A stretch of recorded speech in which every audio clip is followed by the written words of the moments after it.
Was it pressure that kind of got in the way of the initial part of it? Self-imposed pressure, I suppose? What, in the early years, or yeah? No, in this period leading up to the solo record, well, in 2013. Well, what happened then was, 2013. I came off the road, and I got in my studio at home, and I wrote and I wrote and I wrote and I wrote, and I then went out on holiday to Australia at the end of that year. And when I came back, something had changed. Basically, I kind of just somehow didn't have that motivation anymore. And my problems with drugs started to creep back into my life. Right. I started using again a lot. My daughter was then born in March of that year. So trying to handle a drug habit and be a parent and try and write a record just didn't work. And in fact, what happened was that my problems with addiction just started to swallow everything, you know. So I wasn't even, I stopped being creative. That by the middle of 2014, I wasn't writing any songs at all. And I couldn't be a dad either. You know, all I was interested in really was running away and using drugs. So it was just a terrible time in all respects. I read somewhere I think it was an interview with you where you said, with your relationship with Tim was the songwriter, and you envied his songwriting, and Tim envied your voice.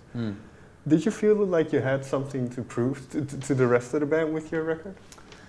I think there is definitely inevitably a sense of that. I think what it comes from is an envy. You know, I think I envied Tim's songwriting and envied his role as the songwriter in Keane. But you know, it's all very well feeling envious of someone and what they're capable of. But actually, the antidote to that is to get off your backside and do it yourself. I think there's definitely a part of me that wanted to prove a point to them. I don't quite know what the point would be that I was proving, but really, particularly actually when I started writing the songs that constitute the record I finally finished up with. Actually, that wasn't really in my mind particularly. What was much more important to me was that I had all of this stuff, you know, very personal stuff that I wanted to articulate, and I wanted to put that into musical form and tell my story, you know, of how I'd been to this very dark place and how I'd found my way out of it. You know, that's really the story of the record. And that's the stuff I just felt this burning desire to articulate that stuff. And so I didn't really think that hard about Keane or anything really. I didn't really even think that hard about whether it would be a good record or whether it would be commercial or anything like that. All I thought about was trying to describe this experience. And like you said, the album goes kind of from the darkest, the lowest point to where you are now. Were the songs in that sense written in sequence in a way? They weren't written in... Well, they weren't not consciously written in sequence, although because last year was really a year of great self-discovery. I did a lot of therapy. You know, I've done therapy loads over the years, but last year I really threw myself into it. I knew I had to in order to get well. And so a lot of the songs were written, you know, as I was going through that therapeutic process. And also in the rest of my life, I was trying to repair, rebuild the relationships that I'd ruined, you know, my relationship particularly with my wife and my daughter, and the relationship with myself as well. I'd kind of destroyed that too. So I was repairing all those things, rebuilding all of those things, and I think they informed the writing process very profoundly for me, you know. And so when it came to the end of the year and I had all these songs and we started looking at them, it was like, well, hang on, you could put them in an order and it could really be like a film. It could have a sort of, you know, start to finish. Right. And then, well, you mentioned, I have a couple lines written down, and then For instance, with A Heart at Heart, there's a line, but it's a beautiful world, and I'm joining the crowd. So this sort of turning point. Do you remember this? I do, yeah. And you know, so much of my addiction was about isolation. So it was always about taking myself away. You know, I'd run away to be in my flat in London on my own. I'd sit in pubs alone. I would just always try and make the opportunity to be on my own, me and the drugs. And you know, it was always about isolation. What I learned, I think, one of the things I've learned is that although it's not my default as a human being to be with other people, like I am a solitary character, I am shy, I do find it difficult to, you know, be relational. But as soon as I am relational, I'm much happier. As soon as I'm sharing, as soon as I'm talking, as soon as I'm with other people, it's the antidote to that very dangerous desire for loneliness.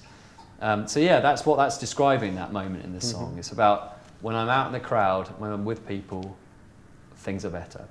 And then finally, this kind of ties in with this, I suppose, but the way the title track, you kind of mention, I think I wrote it down, but always at the mercy of the ocean. So in a sense, things that are out of your control. So when did this kind of... Well, I really loved that as the kind of finale for the record, because I actually think it's a philosophical song. It's a song about learning to go through life with a sense of kind of good grace. So understanding the things that you can control, but most of the time understanding that life is going to throw you around and a lot of it's going to be out of your control. And we are at the mercy of something bigger than us, you know, more indescribable than we can imagine, wiser and more powerful and more beautiful. And I'm not talking about God, I'm just talking about just looking out the window. You look at it, I mean, it's an insane world. And if you think about it too hard, it'll send you mad. You know, it sent some of the greatest minds, some of the greatest thinkers mad, trying to explain why we're here. But I think what I feel like these days, and what I'm trying to describe in that song, is to just allow yourself to be open to human experience and to be kind of pushed around. And yes, shit things will happen, but also good things will happen. And not trying to kind of cling on and control. You know, I think one of the things about taking drugs is that it offers you a full sense of control. You know what the experience is, you feel it's familiar. It allows you in some ways to control your life. And it sounds counterintuitive, but it sort of does. You know, but it obviously very often ends in disaster. So, but yeah, you know, and also I found with the other thing with drugs is that, you know, if you feel sad, it can change the way you feel. If you feel happy, it can extend your happiness. But the fact is that you shouldn't be trying to control those things. They should just come and go, and you should just accept them. And I think that's, it's a song about acceptance. Okay.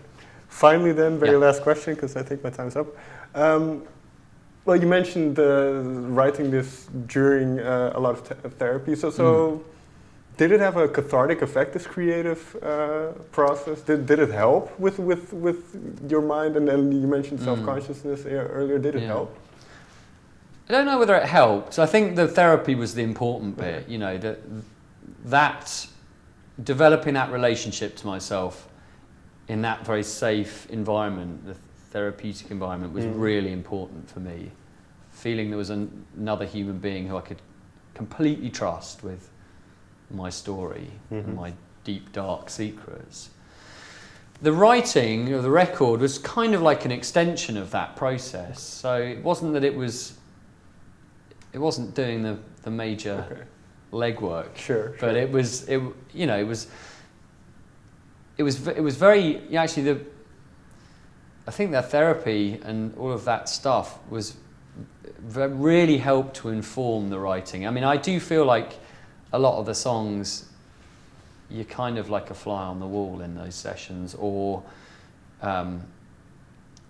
or in the kind of, you know, very intimate moments that I had, you know, rebuilding. Like there are love songs, you know, to my wife and to my daughter, you know, that where you kind of getting a window into something that's very personal and very intimate. And